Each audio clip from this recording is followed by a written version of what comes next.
नमस्कार। आज के इस एक्सप्लेनर में हम सीधे 1971 के एक ऐसे रहस्य में गोता लगाने वाले हैं जिसने इंग्लैंड के एक बेहद शांत से शहर की रातों की नींद उड़ा दी थी।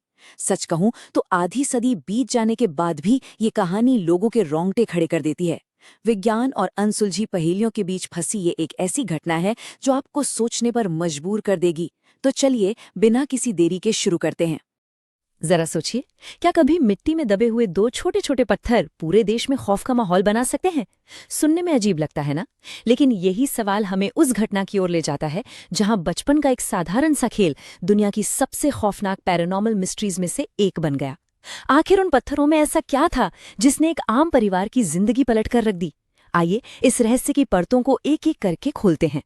इस पूरी कहानी की शुरुआत होती है एक बहुत ही अजीब और रहस्यमयी घटना से। साल था 1971 और जगह थी इंग्लैंड का हैक्सम। ये एक ऐसा शांत और सुरक्षित शहर था जहां शायद ही कभी कुछ डरावना होता हो। लोग अपनी आम जिंदगी जी रहे थे। तभी दो छोटे भाई कॉलिन और लेस्ली रॉबसन अपने घर के पीछे बने बगीचे में बिल्कुल मासूमियत से खेल रहे थे। बच्चे अक्सर मिट्टी में खेलते हैं, खिलौने ढूंढते हैं, राइट? बस वो भी वही कर रहे थे। किसी को जरा भी अंदाजा नहीं था कि अगले ही पल उस जमीन के नीचे से क्या बाहर आने वाला है। तो खेलते खेलते उन बच्चों के हाथ कोई आम चीज नहीं लगी, बल्कि मिट्टी में दबे हुए दो छोटे पत्थर के सिर मिले। और सच मानिए, इनकी बनावट बहुत ही अजीब थी। उनकी आंखें असामान्य रूप से बड़ी और एकदम खाली थीं, और चेहरे चेहरे इतने भयानक कि कोई भी इंसान असहज हो जाए। ऐसा लग रहा था मानो वो किसी प्राचीन सभ्यता के अवशेष हों या किसी पुराने अनुष्ठान का हिस्सा। लेकिन बच्चे तो बच्चे हैं, उन्होंने बिना किसी डर के उन पत्थरों को उठाया और खेल खेल में अपने घर के अंदर ले आए। बेचारों को बिल्कुल नहीं पता था कि वो अपने साथ घर में क्या लेकर आए हैं।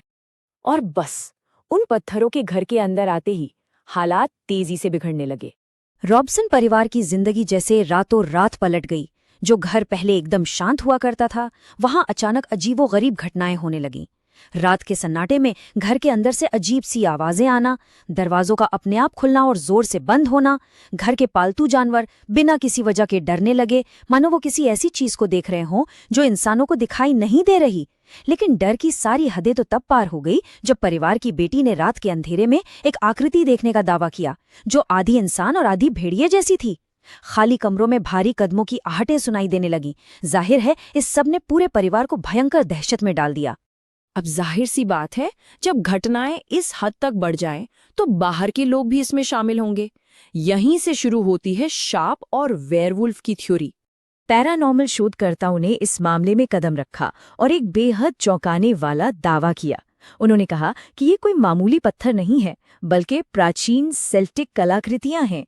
इतिहास को देखें तो प्राचीन ब्रिटेन में ऐसे पत्थरों का इस्तेमाल अक्सर पुराने पैगन अनुष्ठानों में किया जाता था। शोधकर्ताओं का मानना था कि ये पत्थर इतिहास के उस गहरे और रहस्यमयी हिस्से से जुड़े हैं जहां आत्माओं की पूजा होती थी। यानी उन्हें जमीन से बाहर निकालने का सीधा मतलब था किसी सोई हुई ताकत को जगा देना। और इसी मान्यता से जन्म लिया एक बेहद खौफनाक थ्योरी ने। जांचकर्ताओं का कहना था कि इन पत्थरों के साथ किसी शापित आत्मा का गहरा कनेक्शन है। उनका मानना था कि ये पत्थर एक वेयरवुल्फ यानी भेड़िए जैसी आत्माओं को अपनी ओर खींचते थे। अब याद है ना, परिवार ने घर में क्या देखा था? बिल्कुल, ये थ्योरी सीधे तौर पर उस भयानक जीव के देखे जाने की व्याख्या कर रही थी। और देखते ही देखते ये पूरी घटना इंग्लैंड की वेयरवुल्फ मिस्ट्री के नाम से मशहूर हो गई। एक छोटे से शहर का डर अब एक बहुत बड़ी किंवदंती बन चुका था। लेकिन रुकिए, कहानी में एक और पहलू भी है। जहां एक तरफ पैरानॉर्मल दावे थे, वहीं विज्ञान का अपना एक बिल्कुल अलग नजरिया था। आप देख सकते हैं कि यहाँ दो बिल्कुल अलग विचारधाराएं टकरा रही थीं। एक तरफ वैज्ञानिक दृष्टिकोण था। विशेषज्ञों ने पत्थरों की गहराई से जांच की और कहा, देखिए, ये कोई प्राचीन कलाकृतियां नहीं हैं।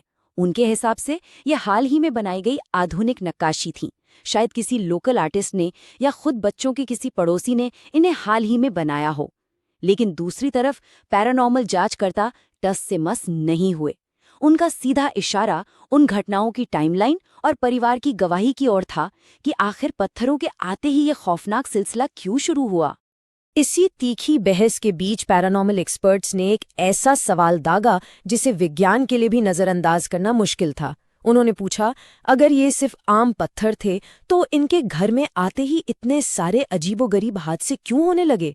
और सच कहूं तो यही सवाल इस पूरी मिस्ट्री का सबसे अनसुलझा हिस्सा बन गया।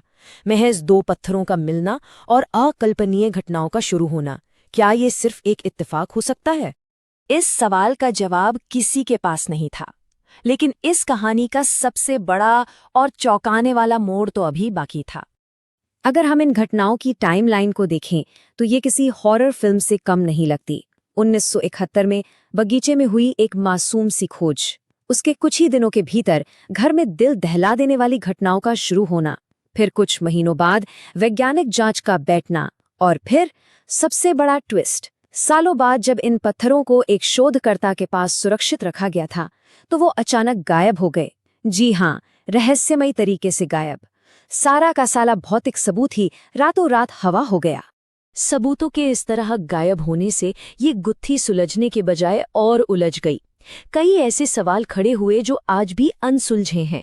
वो पत्थर आखिर गए कहाँ? उन्हें किसने लिया? या क्या ऐसा हो सकता है कि किसी ने जानबूझकर उन्हें हमेशा के लिए छिपा दिया हो ताकि उनका खौफ खत्म हो सके और कोई दूसरा परिवार इसका शिकार ना बने? किसी को नहीं पता। और भौतिक सबूतों की इसी कमी ने हेक्सैम हेड्स को ब्रिटेन का एक अमर रहस्य बना दिया है। ये पूरी घटना हमें एक बहुत ही गहरे मनोवैज्ञानिक सवाल पर लाकर खड़ा कर देती है। क्या हेक्सैम हेड्स सच में शापित थे? क्या वहां वाकई कोई प्राचीन अलौकिक शक्ति काम कर रही थी? या फिर क्या ये सब केवल उस परिवार का सामूहिक डर, उनका मानसिक तनाव और कोरी कल्पना थी जिसने एक बहुत बड़े भ्रम का रूप ले लिया था? मनोवैज्ञानिक और पैरानॉर्मल एक्सपर्ट्स आज भी इस बात पर बहस करते हैं। सच्चाई जो भी हो, हेक्सैम के लोग आज भी उस दौर को याद करके सिहर उठते हैं, क्योंकि कुछ रहस्य सिर्फ किस्से कहानियां नहीं होते, वो डर का रूप लेकर हमेशा जिंदा रहते हैं और इंसानी दिमाग में एक खौफनाक जगह बना लेते हैं। इस एक्सप्लेनर में हमारे साथ जुड़ने के लिए बहुत बहुत धन्यवाद। इन अनसुलझे सवालों पर जरूर विचार कीजिएगा कि आखिर हमारा दिमाग कितना कुछ गढ़ सकता है और कितनी चीजें आज भी हमारी समझ से परे हैं।